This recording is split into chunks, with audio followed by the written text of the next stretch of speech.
Alright, we're back. Good morning, everyone. High school proficiency exam. Yes, we want to graduate. Yes, we're ready to solve another problem and get better at it, right?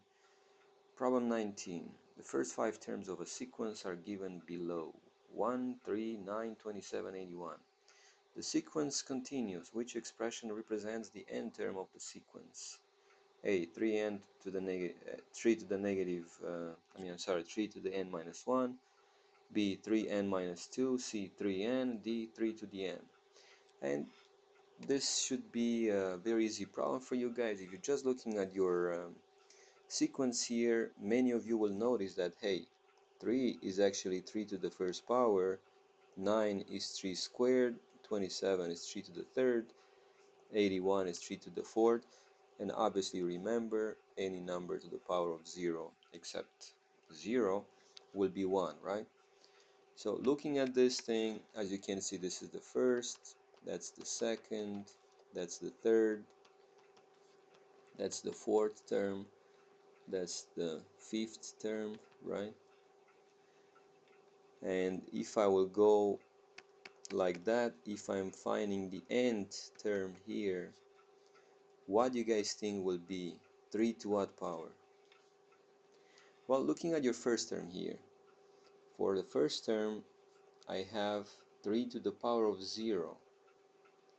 Well, this will be something, if your sequence would be, let's say, a sub n would equal 3 to the power of n,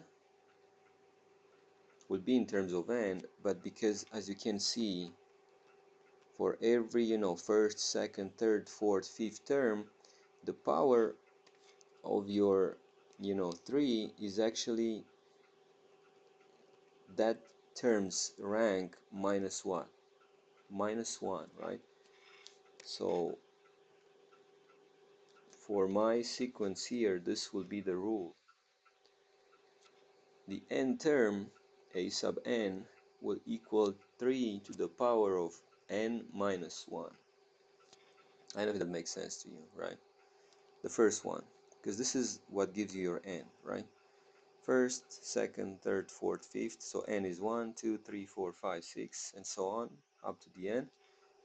But that term, its value, which is right here, right, is given by 3 to the power of that n from which you're going to subtract 1, right?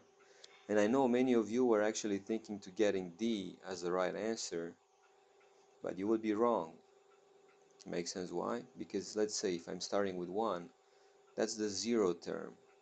Well, 3 to the power, the 0 term, but here for us is the first term.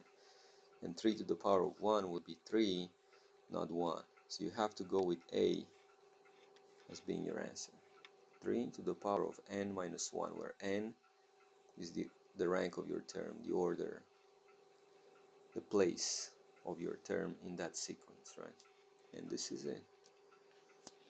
That's the answer. You're moving on. That's the way to solve similar problems. Thank you guys. See you next time.